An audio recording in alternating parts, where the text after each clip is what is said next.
Meus amores, bem-vindos. É com muita alegria e muito amor que eu trago aqui para o canal Karen Vogel, psicóloga, escritora, que tem um trabalho lindo sobre insegurança, sobre autoconfiança, autocompaixão, aceitação e mindfulness. E hoje a Uhum. gente veio falar sobre o núcleo da insegurança, que é um conceito que a Karen trabalha muito, e acho que a maioria de nós que estamos aqui nos sentimos inseguros e poder entender que núcleo é esse, para a gente trabalhar esse lugar de uma forma efetiva e transformadora, é muito bonito. Então, Karen, muito obrigada por estar aqui comigo Eu que hoje. agradeço, Carol. É um prazer estar aqui falando desse tema tão desafiador, né? Porque, na verdade, é uma dúvida que a gente tem sobre nós mesmos, né? Insegurança, né? Então, é um prazer estar aqui falando desse assunto que é a minha paixão. Queria começar pedindo para você explicar esse conceito de núcleo de insegurança. O que é o núcleo de insegurança? É um nome que eu bolei de uma forma metafórica, né? Porque não é um lugar que existe fisicamente, é claro, né? Um Não é o lugar. ponto G psicológico, gente, né? Na verdade, é uma ideia, né, de que a gente tem, de uma certa forma, um lugar dentro da gente, que obviamente ele não é físico, né, ele é emocional, e não só emocional, mas ele envolve pensamentos também, que é um lugar aonde a gente duvida de si, onde a gente não tem certeza de si. E é um lugar que muito provavelmente geram o que eu chamo de compensação, né? Comportamentos compensatórios. Então, por exemplo, se eu duvido da minha capacidade, né? Estava falando com um paciente agora, da minha capacidade de fazer uma apresentação na frente de pessoas, né? Uma apresentação em grupo, né? Para um público, eu vou tentar compensar isso de alguma forma, né? Estudando antes, decorando o material, chegando lá na frente, tentando ser extremamente simpática, né? Enfim, eu vou tentar formas de compensar essa minha dúvida da minha capacidade de fazer uma apresentação em público, por exemplo, né? E aí, essa compensação, ela tem um quê de sofrimento, né? Porque, por exemplo, eu posso passar a semana inteira anterior da minha apresentação numa ansiedade muito grande, treinando, querendo fazer slides maravilhosos, slides incríveis, pedindo para alguém treinar junto comigo a apresentação, né? Então, a compensação ela serve para a gente olhar que tem algo dentro de mim que eu não estou acreditando, que eu estou duvidando.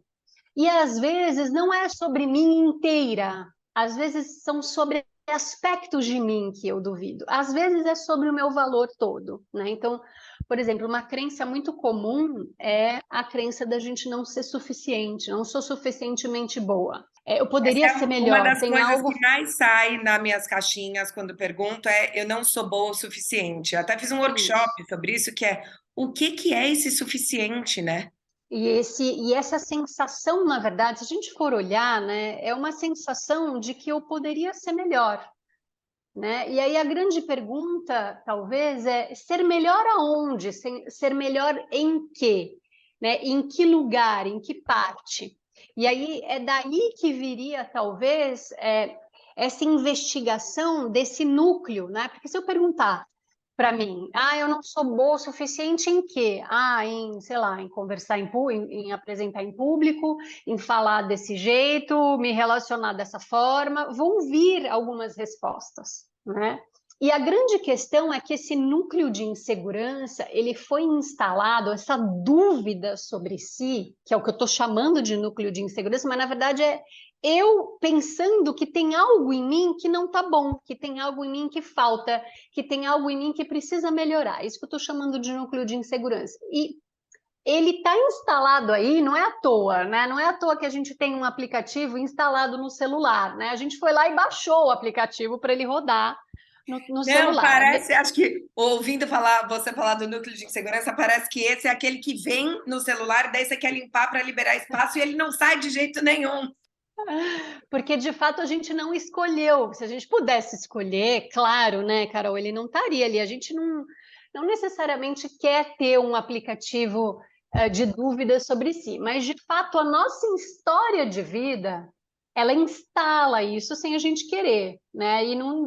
E aí agora é nossa função ter que lidar com esse aplicativo agora instalado, né? Porque ele está instalado e muitas vezes, Carol, a instalação dele, ele se dá de fato ao longo da vida, às vezes com situações traumáticas, traumáticas no seguinte sentido: eu fui muito punida quando eu errei, eu fui muito punida na escola ou em casa quando eu falhei, quando eu fiz alguma coisa de errada, né? Então, por exemplo, pais muito exigentes, professores muito críticos, né? Onde diante da possibilidade do meu erro, eu fui muito criticada, eu fui severamente punida. Então, essa é uma história, inclusive, de trauma. Então, quando a gente vai para o núcleo de insegurança, a gente pode ter situações de trauma, né? A gente pode ter uma história onde, de fato, por exemplo, isso é muito comum quem tem déficit de atenção, né? Quem tem déficit de atenção não vai bem na escola, né? Então, o fato de eu ter o déficit de atenção me fazer ter dificuldade de prestar atenção e estudar me levou a aprender sobre mim, pela minha dificuldade, que eu não sou boa nos estudos, de que eu sou burro. Então, é um tipo de pensamento muito comum quem tem déficit de atenção, que é: eu não sou capaz, eu sou burro, eu não sou capaz de aprender, né? Então, veja, o que eu estou querendo dizer é, lembrando, né? A gente estava falando da instalação desse aplicativo chamado Dúvida sobre Si, né? Núcleo de insegurança, uma dúvida sobre si. Então, é interessante, e isso geralmente a gente já sabe, mas a grande maioria das vezes as pessoas procuram terapia exatamente para isso, né? Para entender como é que se instalou, né, esse núcleo, que história que está envolvido, né? Que trauma que está envolvido, né? Porque Porque te ouvindo se eu for falar, também me veio uma outra coisa, que são os comentários invalidantes, né? O quanto a gente ouviu também, muitas vezes, dos nossos pais, dos nossos cuidadores, dos nossos primeiros namorados, amigas próximas, comentários que invalidam não só quem a gente é, mas como a gente sente. Então, você sim, é carente demais, você é muito sim. melancólica, Uhum, você é atrapalhada, você é uhum, confusa. E aí você uhum, aprende, isso. né? Não é só a coisa do você é gorda, você é magra, você é feio, é bonito. É o sentir. Eu sinto, É, como muitas vezes a gente aprende que a gente está sentindo errado. Então você até isso, tem medo de entrar em contato com o seu medo. isso, Ah, porque você é medrosa. Então você isso. barra aquilo, Perfeito. né? Ou você é carente. E a gente ouve isso, né, direto sobre as pessoas falando sobre a gente, né, Carol? Então, sei lá, ai, você é muito carente, ai, você é muito dramática, ai, você é muito muito mimimi, né? E a gente vai ouvindo isso, mas agora a gente está adulto. Mas imagina quando a gente é pequeno, né? Principalmente das pessoas que são a nossa base de insegurança, por exemplo, de segurança, pai, mãe, familiar e professores, né? Quando a gente ouve isso dessas pessoas, é muito dolorido, né? Para uma autoestima. A gente acredita no que essas pessoas, quando a gente é pequeno, a gente acredita nelas. Então, se o meu pai vira para mim e fala: ai, você é muito medrosa, ai, você é muito carente, e eu tenho 5 anos de idade, eu vou acreditar no que ele está falando como verdade sobre mim, porque ele é meu pai.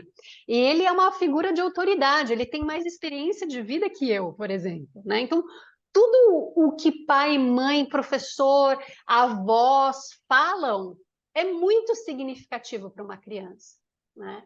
A gente toma aquilo como verdade e a gente cresce acreditando naquilo como um rótulo sobre quem a gente é. E quando a gente vai ver, muitas vezes a gente não é aquilo, né? A pessoa está descrevendo que eu sou, por exemplo, preguiçosa, com base no óculos da pessoa, não é sobre quem eu sou. Então, na verdade, se a gente for ver, o nosso núcleo de insegurança é um apanhado de vivências passadas, de coisas que as pessoas falaram, principalmente sobre quem eu sou, e também vivências de dificuldades que eu fui tendo, por exemplo, na escola, ou dificuldades de relacionamento com colegas, né? Então, se eu fui uma pessoa que sofri bullying, por exemplo, né? Eu vou ter receio de me relacionar de uma certa forma e de me abrir, de ser autêntica, né? Porque o que o bully faz? Ele fala que eu não sou boa o suficiente, que eu sou horrorosa, que eu sou sei lá o quê. E é muito difícil para uma criança e um adolescente olhar para isso e falar: não, isso é sobre você, isso não é sobre mim. A gente E daí ouve eu aquilo. penso, né? Você falou dos mecanismos compensatórios, eu sinto que a gente muda de contexto, mas a gente ainda faz um esforço maior no mecanismo compensatório, então é isso. Eu Isso. saí, eu lembrei, eu sofri bullying na escola, e a hora que eu mudei de escola, eu queria compensar com os amigos novos o bullying que eu sofri lá atrás, que talvez eles nem me vissem assim. Então eu estava fazendo uma força redobrada, né? E eu já me colocava num lugar cristalizado. Por exemplo, eu achava que eu era amiga legal porque eu não era bonita e eu nunca ia ser. Uhum, Eu ia ser meio a fada madrinha. E aí eu já fazia uhum, piada autodepreciativa de mim. Tem esse lugar, uhum, né? Ou a uhum, pessoa, eu ouvia muito, por exemplo, que eu era. Minha família falava, ai, mas você é muito melancólica, você fala muito dos seus sentimentos. Hoje eu penso que bom, isso virou meu trabalho, né? Poder sim. trabalhar com sentimentos. Mas até eu entender que isso não era errado, eu quis ficar querendo compensar, esconder. Uhum, Então, uhum, muitas vezes eu sinto que a gente muda de contextos para tentar achar esse novo eu, mas a gente vai trazendo esses mecanismos compensatórios para esses novos lugares e que talvez isso seja incentivado por essa ditadura da autoconfiança e da autoestima que vem de um lugar que eu acho muito perigoso, que é o seja a sua melhor versão, né? Então uhum, até tem um post seu que fala de alguns mecanismos compensatórios que é procedimento estético, atividade física, gastar com roupa, com maquiagem, com aparência. O homem tem a coisa do carrão. Que outros mecanismos compensatórios você vê que as pessoas fazem para quem está ouvindo começar a identificar? observar. É, Então, é importante, antes de eu te responder essa pergunta, Carol, é importante falar que o mecanismo compensatório, ele não é. Veja, a gente não está criticando a maquiagem, a gente não está criticando a atividade física em excesso, a gente não está criticando os procedimentos estéticos, né? Na verdade, a gente está convidando para uma observação se eu estou utilizando essas ferramentas para compensar uma dúvida sobre mim, né? Porque, veja, a princípio, eu vou num casamento, é natural eu querer me maquiar para ir num casamento e estar mais apresentável e colocar uma... Isso é extremamente saudável. A grande questão é, por exemplo, eu estar usando essa maquiagem porque, de alguma forma, eu acredito que sem ela não vai ser legal, que eu não vou conquistar as coisas, que as pessoas não vão gostar de mim, né? Ou seja, talvez, vamos colocar assim, como um uso em excesso, né? Talvez. Mas aí agora voltando para a tua resposta. O mecanismo compensatório é tudo aquilo que tenta. Então, por exemplo, consertar aquilo que eu acho sobre mim. Então, por exemplo, no déficit de atenção, se eu acho que eu sou burra, né? Porque essa é uma. Eu estou usando esse termo burra porque realmente as pessoas elas não se acham capazes, elas acham que tem algo de errado no intelecto, na capacidade dela de aprender e assimilar. Então, por exemplo, se eu sou uma pessoa que tem déficit de atenção e que eu tenho essa dúvida, eu vou tentar fazer reforço, né? Eu vou tentar colar, eu vou tentar, enfim, eu vou tentar todo tipo de tentativa que vai me levar a eu acreditar o contrário sobre mim. Então, eu posso passar a ler mais, ficar meio obcecada com leitura, né? Tudo isso para compensar aquilo que eu acredito de não ser capaz. Ou, por exemplo, eu vou tentar fazer milhões de cursos, isso é super comum, né? Então, eu não acredito que eu sou capaz, eu tenho lá um currículo cheio de cursos, né? e Eu não aí, estou muitas falando que vezes, todo mesmo mundo. com todos esses cursos, a pessoa não se coloca, né? Porque eu vejo muito isso. Se a pessoa se acha burra, talvez mesmo assim, até no micro, você tá num date, ou você tá com amigos novos. Você nem vai falar sobre esse assunto, porque apesar de você ter lido mil coisas, você pensa, mas eu sou burra, será que eu vou falar bobagem? Ou você já começa falando assim, ó, Exato. desculpa, não sei se eu tô falando uma besteira, sou capaz, né? Te ouvindo, eu acho que é bem isso, não é o que a gente está fazendo, mas é o porquê. Porque, de alguma forma, o meu título de doutorado não vai mexer na crença, naquilo que eu acredito sobre mim. De alguma forma, a grande questão é o mecanismo compensatório, ele não vai resolver a questão. Porque o que vai resolver a questão é eu olhar para esse núcleo, qual é a história, como é que se formou essa história. Porque o mecanismo compensatório, ele, infelizmente, eu gostaria muito de falar que ele resolveria. Então, fazer um doutorado, nossa, vai resolver todo o meu problema da minha dúvida sobre mim, sobre não ser inteligente. Infelizmente, não vai. Né? Ou pode ser que você se sinta autoconfiante durante 6 meses. Né? Eu vejo uma coisa que eu vejo muito no canal, né, falando de relações, é um mecanismo compensatório de síndrome da boazinha. Então, assim, o Esse é quanto, um como a mega. gente não se sente bom o suficiente, a gente está fazendo de tudo para agradar. O cara que a gente está saindo, as amigas, a família, muita gente me escreve isso. Eu passo o tempo inteiro colocando as necessidades e as demandas dos outros, reais ou projetadas, porque muitas vezes aquela pessoa nem me pediu aquilo, mas eu já estou me antecipando para ser útil, para ser legal. E aí pode ser até que eu estabeleça um vínculo, mas eu estabeleço um vínculo onde ele só se deu, pelo menos na minha cabeça, porque eu estou atendendo aquela demanda. E aí eu não consigo falar não, eu não consigo ter uma discussão, não consigo me distanciar e falar hoje você vai, eu não. Então, o quanto vira também os mecanismos compensatórios viram uma prisão autoimposta, né? Mesma coisa, eu falo aqui, eu tenho transtorno alimentar, a relação da ginástica e da comida vira uma prisão, porque não é que eu, né, durante muito tempo eu falava, não, estou cuidando da minha saúde. Não, não estou. A hora que, sei lá, você está doente, você não se permite não fazer ginástica, ou você fala, agora vai engordar, é uma prisão. Você está achando que é um movimento de autodesenvolvimento, de amor próprio, e na verdade é um aprisionamento e um desamor, né? Porque, na verdade, a grande questão dos transtornos alimentares é uma dúvida sobre si relacionada ao teu corpo. Na verdade, é isso que você falou, não vai adiantar nada o exercício físico e a dieta, né? Claro que isso ajuda, ou a dieta, ou ao contrário, né? Você ir na nutricionista e parar a dieta, no caso da anorexia, e sim a gente olhar para qual aspecto de mim que eu estou rejeitando, que eu não estou gostando. E pensando nessa dinâmica das relações amorosas, né? Que eu vejo meu público muito nesse lugar da insatisfação e de eu sempre gosto de quem não gosta de mim. O quanto essa percepção de eu não sou bom o suficiente, eu preciso agradar, cria profecias autorrealizáveis e faz com que a gente entre em dinâmicas de, por exemplo, eu aceito migalhas, eu me contamino com a crítica do outro, então uma pessoa falou numa discussão uma coisa sobre mim, aquilo fica ecoando, eu não consigo colocar limite, eu, no fim, tô com essa coisa do, tá vendo? Mais cedo ou mais tarde ele escolheu outra mulher e não eu. E aí fico sempre nesse lugar da mulher que não é escolhida, da solteira sofredora, sabe?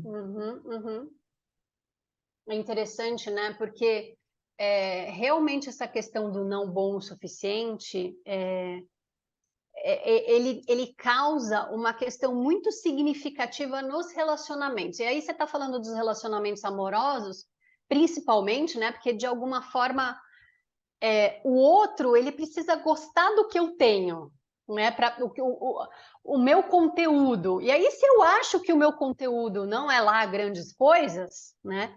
Eu já vou entrar nessa relação não acreditando que o que eu tenho para oferecer é legal. Quase que na cota, né? Eu sinto que é isso, é tipo, nossa, é um favor que essa pessoa está fazendo e tá aqui. E de alguma forma, né, Carol, não tem como o outro não perceber isso. Ou seja, as pessoas falam assim, Karen, mas precisa ser muito sutil para perceber isso. Não. Por isso que você chamou de profecia autorrealizadora, né? O outro, ele sente a nossa insegurança. O outro, ele percebe que, de alguma forma, a gente não está olhando para a gente de uma forma a nos valorizar. E aí a gente acaba fazendo isso que você falou, né? A gente fica boazinha demais, a gente fica querendo agradar demais, Por quê? Porque como eu não acredito no meu próprio pacote de como valor, deixa eu, pelo menos aqui, fazer o que a pessoa quer para ver se ela fica, né? Porque eu mesmo não tenho tanto valor, eu não vejo o meu valor. Então, deixa eu ver se através do meu comportamento, sendo amorosa, sendo gentil, sendo proativa, a pessoa fica. E a gente vê que a pessoa não fica exatamente porque isso é cheiro de insegurança. E a pessoa passa a não valorizar muito, né? Também. Porra, se eu não valorizo, como é que o outro vai valorizar? Se eu não enxergo o meu valor, como é que o outro vai enxergar? Eu venho falando muito aqui no canal, inclusive agora eu estou lançando uma plataforma de cursos e um deles chama o Resgate do Eu, que eu queria trabalhar, eu quero trabalhar, né, o amor próprio nesse lugar que é muito ligado ao caminho do seu trabalho de autoaceitação e autocompaixão e não autoestima, né? Então falar sobre a gente aprender a se validar ser mais importante do que se valorizar, porque o meu medo, eu como uma mulher que me identifico como insegura e eu vejo que a maioria das pessoas que me escreve também se sentem inseguras, na verdade eu acho que assim, todo mundo se sente inseguro em maior ou menor grau, mas a Isso é gente tem verdade. sempre a sensação de que a gente é mais inseguro e que aí a gente tem Sim. que fazer mais mecanismos compensatórios. Você Então, falou uma coisa bem importante, Carol. Só para você não te interromper, desculpa, mas acho que você falou uma coisa bem importante. Todo mundo tem esse núcleo de insegurança. Então, não tem aquela pessoa que você fala assim, ah, ela não tem esse lugar. Todo mundo tem. Talvez algumas pessoas trabalharam esse núcleo e agora não acreditam mais nisso como verdade, e outras nem olham para o núcleo, né? Mas é uma questão muito. Todo mundo tem alguma coisa em si que duvida. É claro que tem algumas pessoas que duvidam sobre muita coisa sobre si, mas só para te interromper, para te falar que é verdade, todo mundo tem esse núcleo. isso é ótimo pensar, porque quando você está identificado como inseguro, você já acha que o outro é maravilhoso, incrível, inteligente. E, Sim. de novo, se coloca como menos, né? Assim, como a gente faz isso nas relações amorosas, nas amizades, no trabalho.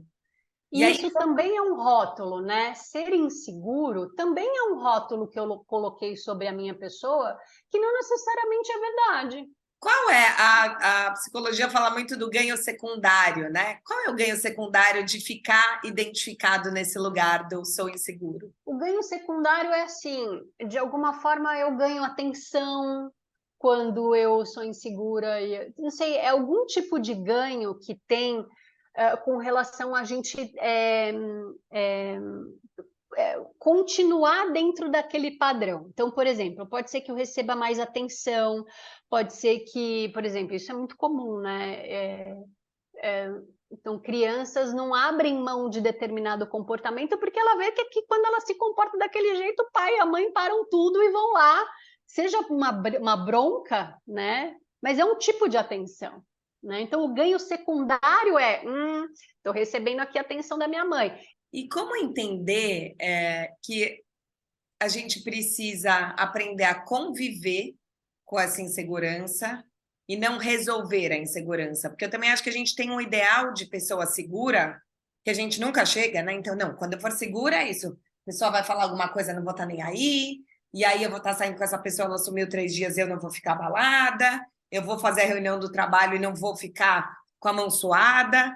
Então, parece que eu nunca cheguei lá. Como entender que Isso, talvez trabalhar o núcleo da insegurança seja aprender a conviver com ele de uma forma menos paralisante e não curar? resolver. É. Então, essa é uma boa pergunta, Carol, porque de fato, se a gente, como tudo que gera desconforto, a gente quer que essa coisa suma da vida para nunca mais incomodar. Então, na verdade, esse desejo ele vem desse lugar de incômodo que a insegurança traz. No entanto, uma vez que eu tenho uma história, um aplicativo instalado no meu telefone, não porque eu quis, mas porque a minha história de vida instalou, eu vou ter que. Esse vai ser o meu karma, eu vou ter que manejar isso de alguma forma, né? Eu vou ter que aprender a lidar com isso. de fato, principalmente aqueles que têm relacionamento com traumas. Então, por exemplo, a gente ouviu repetidamente, a gente passou por bullying familiar e tudo mais. Isso a gente vai. Existem formas, né? A psicologia tem várias aí de tratamento de trauma, mas é um negócio que fica mais brando apenas, né? Então, realmente, assim, é mais saudável a gente se abrir para a possibilidade de aprender a manejar o emocional e os pensamentos da insegurança, do que ficar nesse desejo irreal de que a insegurança não faça mais parte do meu sistema. E veja, imagina se eu tenho se eu passei 15 anos dentro de uma família que o dia inteiro falava que eu era isso, que eu era aquilo, que eu não podia errar, ou que quando eu errava eu era punida. 15 anos, por exemplo, né?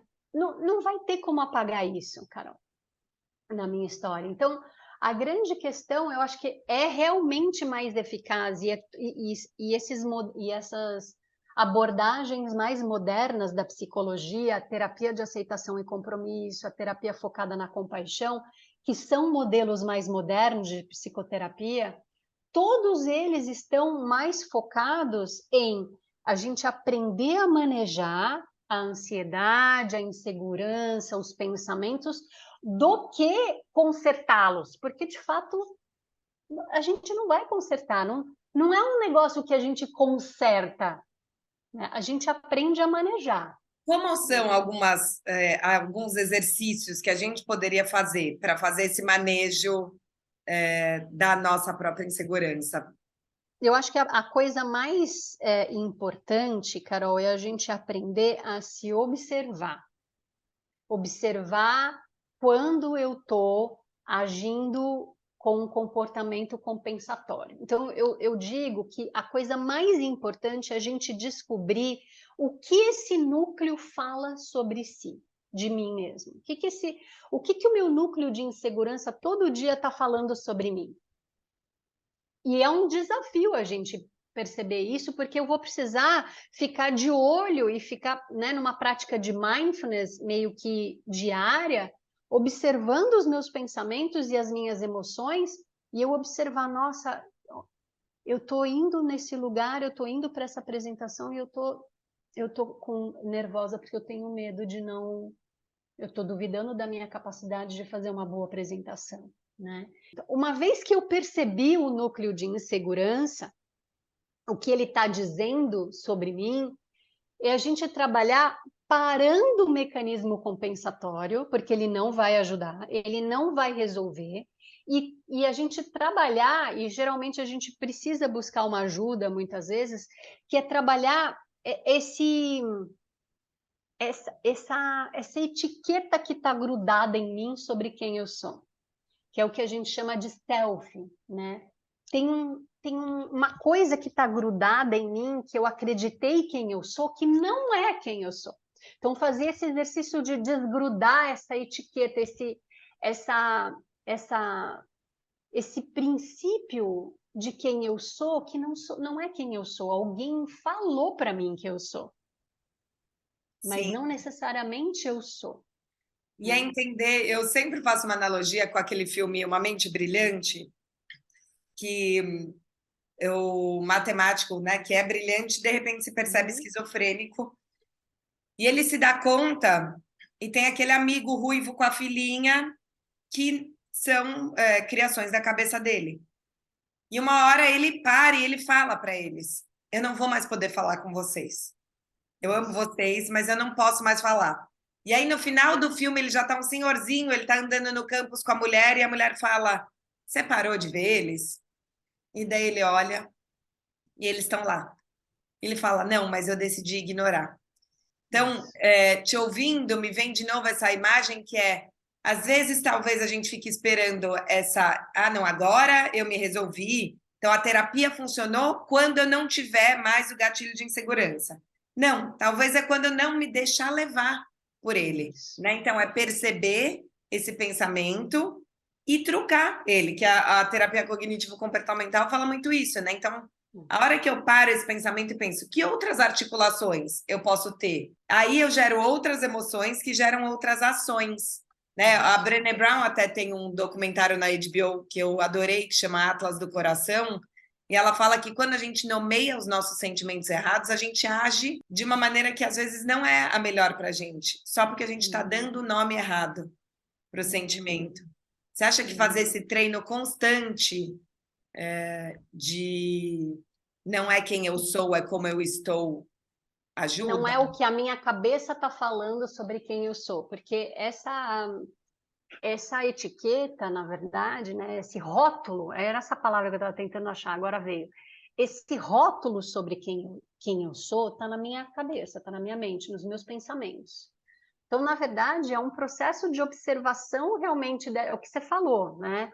É um processo de observar e não consertar, porque não tem nada aqui dentro de mim, dos meus pensamentos, que precisa consertar, né? Eu só preciso identificar que tem aqui uma forma de eu pensar que esse teu exemplo foi lindo do filme, né? Que eu não vou dar atenção, porque não me serve, não é útil, mas está acontecendo ali dentro da minha pele, né? Esse pensamento continua, que nem aparecia para ele, né? As alucinações, o pensamento vai continuar surgindo, a insegurança vai continuar surgindo e não preciso brigar com ela, né? Ao contrário, dentro da autocompaixão, a gente a gente vai dar amor para esse lugar, a gente vai tratar com carinho esse lugar e não querer que ele não venha mais, né? E não querer que a terapia acabe com isso de uma forma muito, né, certeira. Não, é um aspecto sobre mim que merece amor, que merece atenção, que merece carinho, a minha insegurança. E a nossa insegurança, Carol, eu falo isso porque eu também tenho esse núcleo, eu também tenho os rótulos que eu acreditei sobre mim, baseado na minha história, e esse se torna o nosso grande desafio da vida, né? Que é se manejar a vida mesmo com essa dúvida, com esse pensamento falando, você devia ser mais isso, você devia fazer mais isso. Ah, isso não é bom o suficiente. E eu ficar de olho nessa mente que está falando isso. E fazer como no filme, olha, eu não vou dar atenção para você, porque isso não é quem eu sou. Eu não quero mais ter esse rótulo e acreditar nesse rótulo como verdade. Karen, muito obrigada. E se vocês quiserem mergulhar nessa conversa de autocompaixão e autocuidado, aguardem que teremos uma próxima entrevista sobre o tema. Obrigada, Carol. Foi um prazer falar sobre isso, viu? Eu falo no Resgate do Eu que a gente não precisa mudar quem a gente é, se a gente mudar a forma como a gente se enxerga. E para É mim, isso. te ouvindo, né, falar sobre o núcleo da insegurança não é apagar todo esse núcleo para que ele não nos sugue, né, como um poço sem fundo. Eu tinha um sonho recorrente quando eu era criança que era isso, que eu caía num poço sem fundo, que eu acho que é bem o núcleo da insegurança. Então, que a gente não Uhum. tente tapar esse poço, que a gente entenda que dá para passear por ali, que ele não vai sugar a gente e que podem vir coisas lindas desse poço, né? E que ele é o desafio da nossa vida, o desafio de eu me manejar, né? Imagina, se eu não tivesse essa insegurança, poxa, eu não ia estar tendo que me manejar, aprender sobre mim, desenvolver sobre mim. Então, na verdade, a insegurança, ela convida para um processo de autoconhecimento muito bonito.